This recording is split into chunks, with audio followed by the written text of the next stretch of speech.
David Rodriguez had always been the kind of person who blended into crowds. At 34 years old, he worked the night shift as a security guard at Thompson Manufacturing, a mid-sized factory on the outskirts of Phoenix. His life was simple and predictable in a way that suited him perfectly. Every morning at 7, he would clock out, drive his 10-year-old Honda Civic home to his small apartment, and sleep until the afternoon sun became too bright to ignore. Apartment building where David lived was nothing special. 3 stories of beige brick with a parking lot that needed repaving and a broken fountain that nobody bothered to fix. But the rent was affordable, and the neighbors were the kind of people who nodded politely in the hallway without asking too many questions. This was exactly what David wanted. His daily routine never varied much. After waking up around 3, in the afternoon, he would make coffee using an old machine he had bought at a garage sale. The coffee was always too strong, but he had grown used to it. Then he would walk to the corner store run by an elderly Korean couple who had been there for 20 years. They knew his order by heart: a turkey sandwich, a bag of chips, and a bottle of water. Sometimes he would buy a newspaper, though he rarely read past the sports section. The walk to work took exactly 18 minutes. David knew this because he had timed it dozens of times, not out of obsession, but out of habit. He liked knowing things like that, small details that made his world feel ordered and safe. The factory sat beside a freight railway line, and twice a week he would hear the long whistle of trains carrying goods across the desert. The sound never startled him anymore. At Thompson Manufacturing, David was known as the reliable one. He had been working there for 3 years, and in all that time, he had never called in sick or shown up late. His supervisor, Mr. Peterson, often told new employees to follow David's example. "That man shows up every single day with a smile and does his job without complaining," Peterson would say. "We need more people like him." What Peterson and the other workers didn't know was that David's steady presence wasn't just about being a good employee. It was about finding peace and routine after years of chaos. The factory's quiet hallways and predictable patterns helped calm something inside him that had been restless for a very long time. David's job was straightforward. He walked through the building every hour, checking doors and windows, monitoring the security cameras, and making sure everything was as it should be. The factory made small metal parts for electronics companies, nothing exciting or particularly valuable. Most nights, the only sounds were the hum of machinery that ran automatically and the distant traffic from the highway. During his rounds, David moved with a particular kind of awareness that most people wouldn't notice. He always knew exactly where he was in the building, which doors were locked, and which areas felt different from the night before.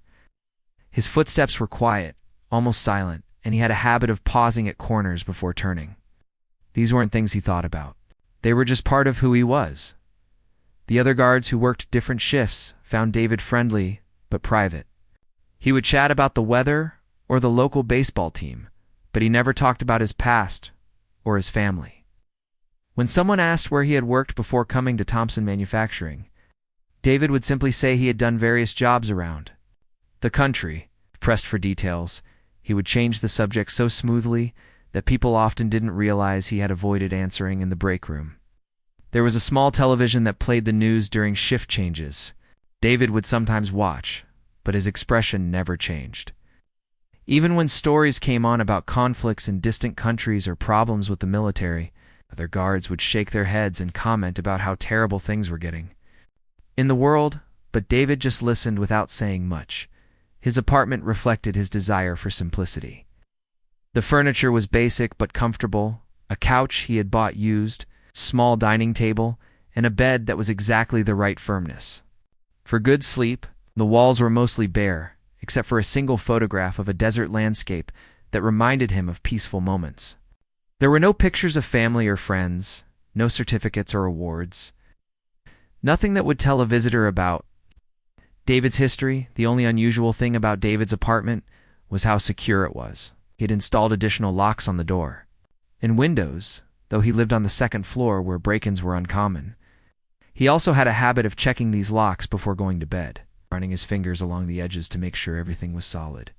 When neighbors heard him moving around at night, they assumed he was just being cautious in a world that sometimes felt dangerous. David's hands told a story he never shared with anyone. They were strong and calloused, but not from factory work. The scars that crossed his knuckles and palms were old but precise, the kind that came from training rather than accidents. When he shook hands with people, they often commented on his grip, saying it was firmer than they expected from someone so quiet and unassuming. In his free time, David read books about history and philosophy, subjects that helped him think about bigger questions without dwelling on personal memories. He preferred authors who wrote about finding meaning in ordinary life and the importance of choosing your own path. These books sat in neat stacks beside his bed, each one carefully read and considered.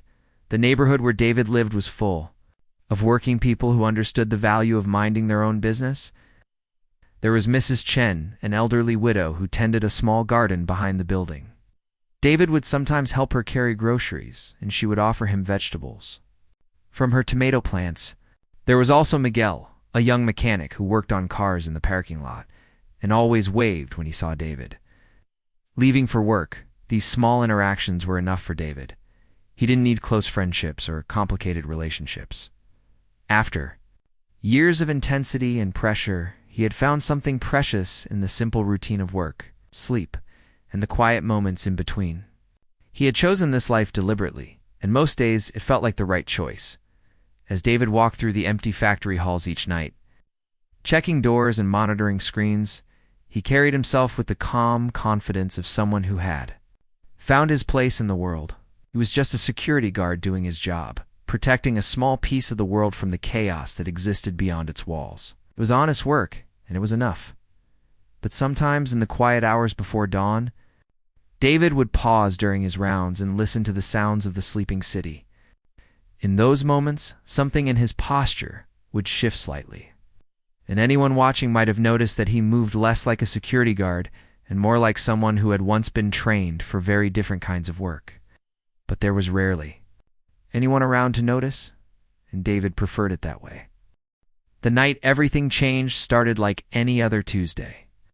David had arrived at Thompson Manufacturing at exactly 5:58 p.m., 2 minutes before his shift officially began. He exchanged brief pleasantries with Carlos, the day shift supervisor, who was gathering his things to head home. Carlos mentioned that the new prototype parts had arrived that afternoon and were locked in the secure storage room on the 3rd floor. David nodded, making a mental note to check that area during his rounds. The factory felt different that evening, though. David couldn't put his finger on exactly why. The air seemed heavier, and the usual sounds of the building settling seemed louder than normal. He attributed it to the weather.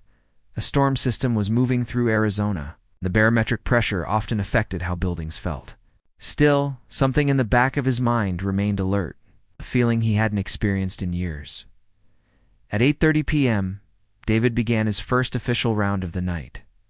He walked through the administrative offices on the 1st floor, checking windows and doors as he always did.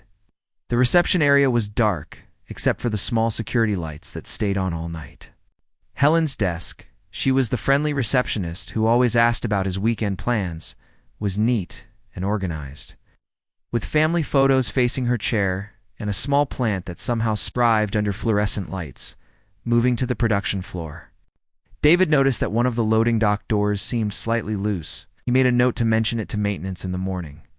The machinery stood silent in neat rows, waiting for the day shift to bring them back to life. Everything appeared normal, but that nagging feeling in his chest grew stronger by 10:15 p.m. David was on his 3rd round when he heard something that made him stop mid-step. It was a soft, metallic sound, like someone carefully manipulating a lock. The sound came from the direction of the employee parking lot, near the side entrance that most workers used. David moved toward the nearest window and peered out carefully. Staying in the shadows, 3 figures dressed in dark clothing were moving across the parking lot with purpose. They weren't walking like people who belonged there. Their movements were too coordinated, too careful. David watched as they approached the side entrance, and one of them produced what looked like electronic equipment. Within seconds, the door that should have been securely locked was opening quietly. David's training from years ago kicked in automatically. His first instinct was to call the police, but he knew response time to this part of town was typically 15 to 20 minutes. The second option was to trigger the building's alarm system, but that would alert the intruders that they had been discovered. Instead, David moved quickly but quietly to the security office to assess the situation better. The security monitors showed him what he needed to know. 5 people total had entered the building, 3 through the side entrance, and 2 more through a rear access door that David hadn't even heard them breach. They moved with military precision, spreading out through the facility in a pattern that suggested they had studied the building's layout beforehand. This wasn't a random break-in by desperate individuals looking for quick cash. The leader of the group was a woman with short blonde hair who moved with the confidence of someone accustomed to being in charge. She wore dark tactical clothing and carried equipment that David recognized as professional grade. As he watched through the cameras, she directed her team with hand signals, pointing 2 of them toward the administrative offices while she and the others headed directly for the stairs leading to the upper floors. David realized with growing concern that they seemed to know exactly where they were going.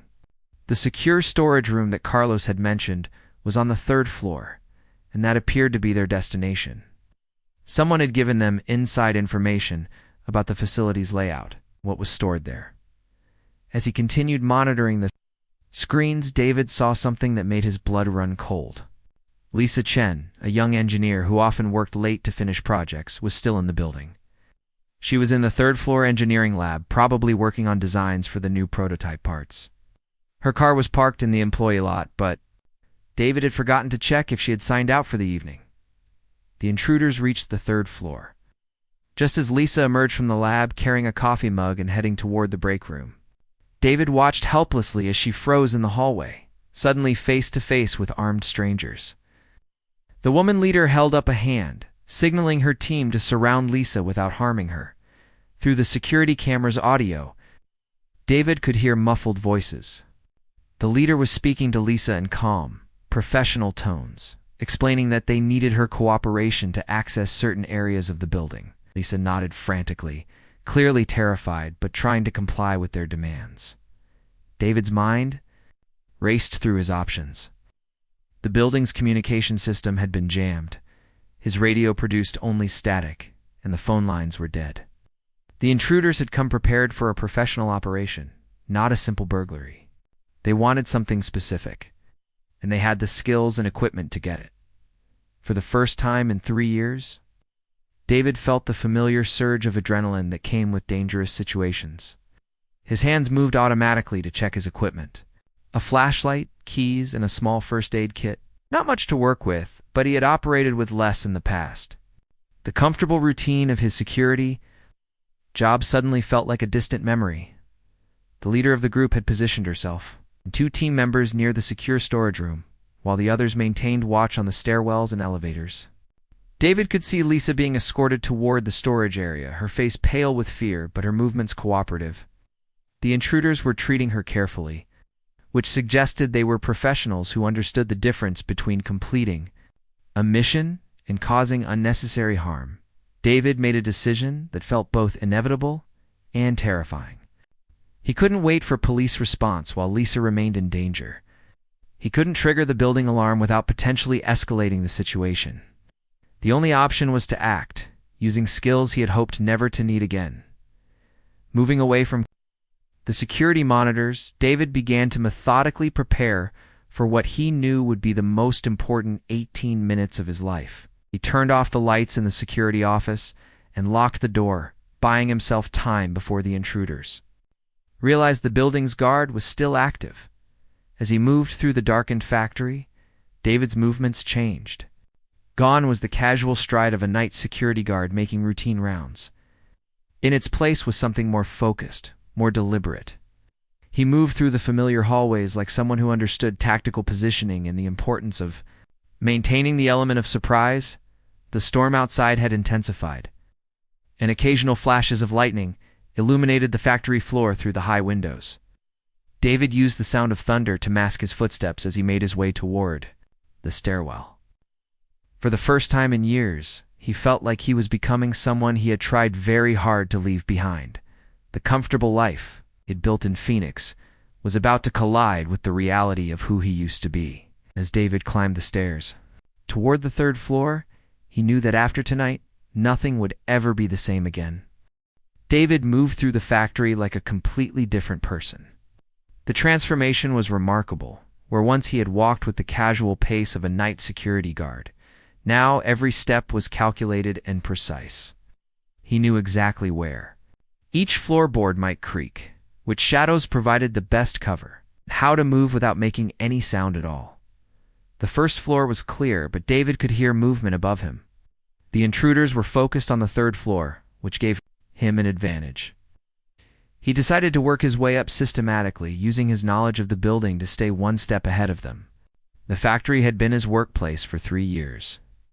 But now it felt more like a tactical environment, where every corner and doorway had strategic value. On the second floor, David encountered his first challenge.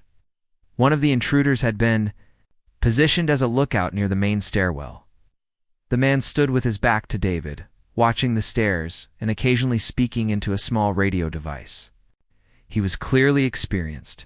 His posture was alert, and he had positioned himself where he could see multiple approaches to the upper floors. David studied the situation from the shadows of a doorway. The lookout was about 6 feet tall, wearing dark clothing and carrying equipment that suggested military or security background. Most importantly, he seemed confident in his position, which meant he wasn't expecting any opposition from within the building, moving with the patience he had learned years ago. David circled around through the administrative offices. The carpeted floors muffled his footsteps as he approached the lookout from an unexpected angle. When he was close enough, David simply tapped the man on the shoulder. The lookout spun around, surprised to see a middle-aged security guard in a rumpled uniform. "Hey, what are you doing here?" the man demanded, reaching for his radio. But before he could complete the movement, David had moved with surprising speed, applying pressure to a specific point on the man's neck. The lookout slumped forward, unconscious but unharmed. David carefully lowered the man to the floor and secured his radio equipment. He now had a direct line to monitor the team's communications. Through the small earpiece, he could hear the woman leader coordinating her team's movements on the third floor. They were making good progress accessing the secure storage room, but they still had Lisa with them. The voices through the radio were professional and calm. The leader, who the others called Commander Vale, was clearly experienced in managing complex operations. She spoke with the confidence of someone who had done this type of work many times before. Her team responded with military precision, using code words and tactical language that David recognized from his own past. "Status report from all positions." Vale's voice crackled through the radio. "Ground floor secure," came one response. "Exit clear," said another. David waited, knowing that the unconscious lookout was supposed to check in from the second floor. When several seconds passed without a response, he heard Vale's voice again, now with a note of concern. "Rodriguez, report your status on floor 2. David made a decision that would change everything. He picked up the lookout's radio and responded in a calm, steady voice. "Floor 2 is secure. Everything normal down here." There was a pause, and then Vale's voice came back. "Rodriguez, you sound different. Confirm your position." David realized his deception had been discovered. Through the radio, he could hear Vale issuing new orders to her team. They now knew there was someone else in the building, and their entire operation had shifted to account for this new threat. "We have an unknown contact in the building," Vale announced. "Maintain positions, but increase alertness." This was supposed to be a simple extraction, but now we have complications. David began moving toward the stairwell, knowing that the team upstairs would be repositioning to deal with him. As he climbed to the third floor, he could hear footsteps and muffled voices ahead. The familiar layout of the building gave him an advantage, but he was still outnumbered 5-1. The third-floor corridor was dimly lit by emergency lighting. David could see that the intruders had positioned themselves strategically around the secure storage room. Lisa was visible through a doorway, sitting in a chair with one of the team members watching over her. She appeared frightened, but unharmed. Vale emerged from the storage room, and David got his first clear look at her. She was probably in her early 40s, with short blonde hair and the kind of confident bearing that came from years of leadership in dangerous situations. Her equipment was top quality, and she moved with the fluid grace of someone who had spent years in tactical operations. "You're the security guard," she said, studying David with professional interest. "I have to admit, I'm impressed. Taking down Rodriguez without raising an alarm takes skill. You're clearly not just some ordinary night watchman." David stepped into the corridor, keeping his hands visible and his voice calm. "I'm just someone who works here. Let the young woman go, and we can discuss what you need from this building." Vale smiled, but it wasn't a friendly expression. "What I need is those prototype components in the storage room. My client is paying very well for them, and I always complete my contracts. The question is whether you're going to make this easy or difficult." "That depends on what happens to Lisa," David replied, nodding toward the engineering lab where the young woman was being held. "Lisa will be fine as long as nobody does anything heroic," Vale said.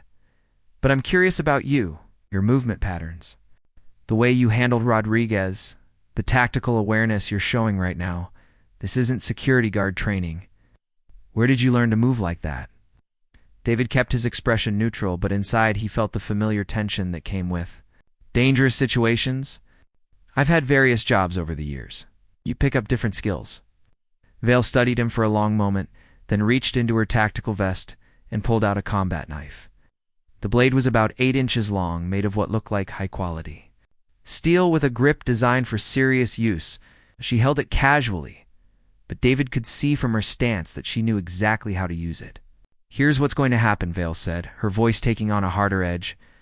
"You're going to step aside and let us finish our work. In exchange, nobody gets hurt, and you get to continue your quiet little security job. Try to interfere, and things will get very unpleasant very quickly." David looked at the knife, then at Lisa, then back at Vale. The woman was clearly skilled and confident, backed by a professional team with military equipment. Any reasonable person would step aside and let them complete their mission. But as David stood in that corridor, something fundamental shifted inside him. For 3 years he had been content to live a quiet life, avoiding the complications and dangers of his past. He had found peace in routine and safety in anonymity. But now, faced with a situation where someone innocent was in danger, he realized that some parts of who he used to be could never be completely buried. "I appreciate the offer," David said quietly, "but I'm afraid I can't do that." Vale's expression hardened. "Then you're making a very poor choice. You might have some training, but you're still just one man against a professional team. Don't make this harder than it needs to be." David took a step forward, and for the first time since entering the building, he allowed his true capabilities to show in his posture and movement. The change was subtle but unmistakable. He no longer looked like a security guard trying to be brave. He looked like someone who had been trained for exactly this type of situation. "You're right," David said, his voice carrying a new quality. That made everyone in the corridor pay attention. "I am just one man, but sometimes that's enough." The confrontation that would define everything was about to begin. The corridor fell silent except for the distant rumble of thunder outside. Commander Vale studied David with the careful attention of someone who had spent years reading people in dangerous situations. What she saw didn't match what she expected. From a factory security guard, no matter how brave or well-intentioned he might be, David's stance had changed completely. Gone was the slightly slouched posture of a middle-aged man in a uniform. Instead, he stood with perfect balance, his weight distributed in a way that suggested he could move in any direction instantly. His hands hung loose at his sides, but Vale noticed they were positioned exactly where someone trained in close combat would keep them. "You're full of surprises," Vale said, adjusting her grip on the knife. "But training only goes so far. I've been doing this for 15 years, and I've never met anyone who could match military-grade equipment and professional experience with just good intentions." David's expression remained calm, almost peaceful. 15 years is impressive. I had 12 years of a different kind of work before I came here. Sometimes the things we learn in one life follow us into the next. Vale's team had repositioned themselves around the corridor, creating a tactical formation that would normally intimidate any civilian. But David seemed completely unbothered by being outnumbered. If anything, he appeared to be calculating something, his eyes moving briefly to each team member's position before returning to Vale. Last chance, Vale said, raising the knife to a ready position. Walk away now, and everyone goes home safely. Try to play hero, and I promise you'll regret it. The only thing I regret, David replied quietly, is that it took me 3 years. To remember who I used to be, Vale moved forward with the fluid precision of someone who had trained extensively in knife combat. Her approach was textbook perfect, balanced, controlled, with the blade positioned to strike or defend as needed. She had used this exact technique successfully in dozens of situations, and it had never failed her. But as she closed the distance, something extraordinary happened. David didn't step back or try to dodge. Instead, he moved forward to meet her, his right hand rising with impossible speed. Vale's eyes widened as she realized what was happening.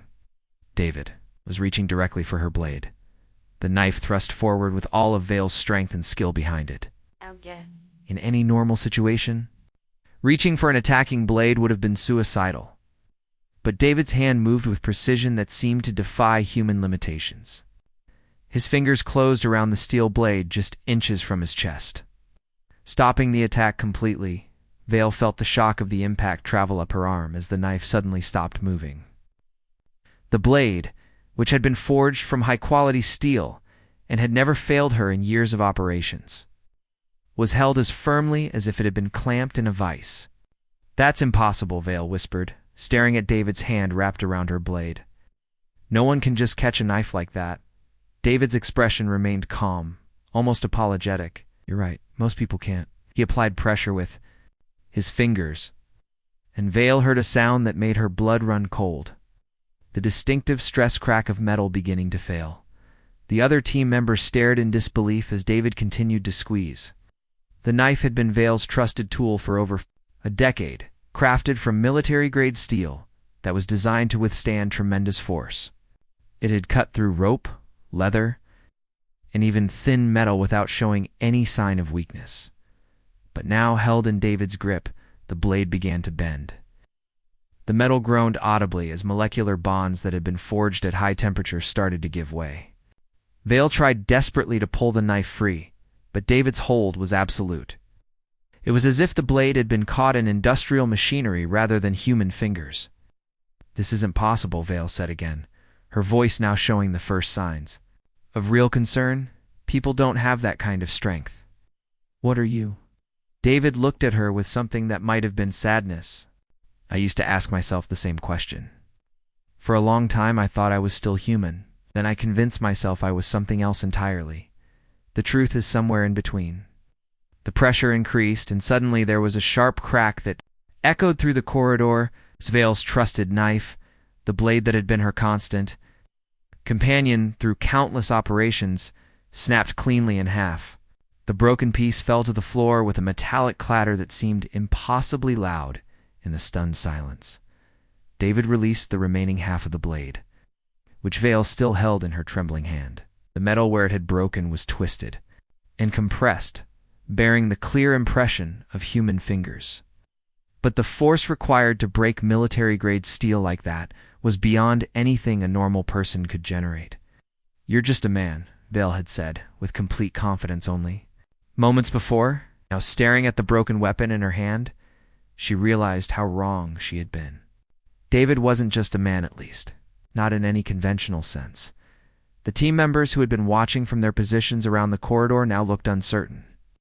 They had signed up for a straightforward extraction operation, not a confrontation. With someone who could break steel with his bare hands, their equipment and training suddenly seemed inadequate for the situation they were facing. Lisa, who had been watching from the engineering lab, sat in stunned silence. In all her years of working with machinery and understanding the properties of different materials, she had never seen anything like what just happened. The force required to break that knife should have been impossible for any human to generate. David stood in the corridor holding the broken blade, looking more like a factory security guard than ever. His uniform was still rumpled, his manner still quiet and polite. But everyone present now understood that appearances could be devastatingly misleading. The prototype components you came for, David said conversationally. As if nothing unusual had happened, they're made from a titanium alloy that's nearly impossible to damage. The company spent 2 years developing that material, but compared to what some people can become, even titanium has its limitations. Vale took a step back, her mind racing to process what she had witnessed. In 15 years of professional operations, she had encountered enhanced individuals before, people with military modifications, chemical enhancements, even experimental treatments that pushed human capabilities beyond normal limits. But she had never seen anything quite like this. "What did they do to you?" she asked quietly. David's expression grew distant, as if he were remembering something from a very long time ago. "They tried to make better soldiers. The program was classified, experimental. Most of the subjects didn't survive the process. Those who did, it became something that scared even the people who created us." He looked down at his hands, which showed no sign of strain or injury, despite having just broken a steel blade. "I walked away from that life because I wanted to be human again. For 3 years, I convinced myself that I could be just another person working a regular job. But some changes can't be undone." The storm outside had intensified, and flashes of lightning illuminated the corridor through the factory windows.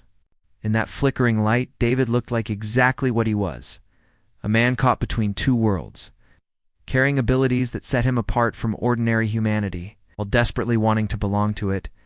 Vale's team was looking to her for guidance. But for the first time in years, she wasn't sure what to do. Their mission had been planned around dealing with normal security measures, not someone who could break steel with his bare hands. The tactical advantage they had counted on was gone, replaced by the unsettling realization that they were facing something unprecedented. "The young woman goes free," David said, his voice carrying a quiet authority that made everyone listen. "You can take what you came for and leave, but Lisa doesn't get hurt. That's not negotiable." Vale looked at the broken knife in her hand, then at David, then at her team. The professional confidence that had carried her through countless operations was gone, replaced by the sobering understanding that some opponents were beyond conventional tactics. For the first time in her career, Commander Vale realized she was completely outmatched. The silence in the corridor stretched for what felt like forever. Commander Vale stood holding the broken half of her knife, staring at David as if seeing him for the first time. Her team members shifted uncomfortably, no longer sure of their tactical advantage. The mission that had seemed straightforward an hour ago had become something none of them were prepared for. David looked around at the faces surrounding him, seeing fear, confusion, and uncertainty where there had once been professional confidence. He had spent 3 years trying to forget moments like this, times when his abilities created distance between him and the rest of humanity. Now, standing in the factory where he had found peace, he realized that some truths could never be buried completely. "I know what you're all thinking," David said quietly, his voice carrying easily through the corridor. "But you're wondering what kind of person can break steel with their bare hands. The answer is complicated, and it's not a story I enjoy telling." Vale's tactical training was warring with her human curiosity. Part of her wanted to retreat, to take her team, and abandon the mission rather than face an opponent she couldn't understand. But another part needed to know what she was dealing with. "The program you mentioned," she said carefully. "What was it really about?" David walked over to one of the windows, looking out at the storm that was still raging outside. Lightning flashed across the desert, illuminating the landscape in brief, dramatic moments. They called it Project Enhancement. The idea was to create soldiers who could operate in situations where normal humans couldn't survive. Better reflexes, increased strength, faster healing. The kind of advantages that could change the outcome of conflicts. He turned back to face the group, and in the dim light, something in his expression had changed. The problem was that once you change someone that much, they stop being the person they used to be.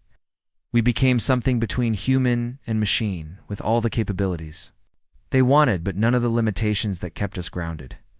Lisa, who had been listening from the engineering lab, finally spoke up. "How many people went through this program?" 43 volunteers started the process, David replied. 18 survived the initial treatments. Of those, only 7 made it through the full program. The others, the changes were too much for their bodies to handle. Vale's team was listening intently now, their professional demeanor replaced by genuine human interest. This wasn't just about completing a mission anymore. They were hearing about something that challenged everything they thought they knew about human limitations. "What happened to the 7 who survived?" Vale asked. David's expression grew distant. "We were assigned to operations that regular soldiers couldn't handle. Deep cover missions, impossible rescues, situations where the odds were so bad that only enhanced individuals had any chance of success. For a while, it worked exactly as planned," looking down at his hands. "But power without limits is dangerous, especially when it's combined with the stress of constant combat. Of us became too unstable to continue active duty. 2 others disappeared entirely, went off the grid rather than face what they were becoming. That left just 2 of us who were still considered operational. And the other one?" Vale pressed. "She's probably still out there somewhere," David said. "Last I heard, she was working private contracts, using her abilities for whoever paid the most. The program created us, but it couldn't control us forever." The storm outside was beginning to weaken, and the first hints of dawn were visible on the horizon. David realized that his carefully constructed life in Phoenix was about to end, just as it had ended in 3 other cities when his past caught up with him. "That's why you became a security guard," Lisa said, understanding dawning in her voice. "You were trying to find a way to be normal again." David nodded. "For 3 years I convinced myself that I could live a quiet life. I thought if I stayed out of situations that required my abilities, I could pretend to be just another person. The job here was perfect, routine, peaceful, predictable, everything I needed to feel human again." Vale was studying him with new understanding. "But you couldn't ignore what you were when someone needed help. That's the thing about being human," David replied. "It's not about what you can do or what you've been through.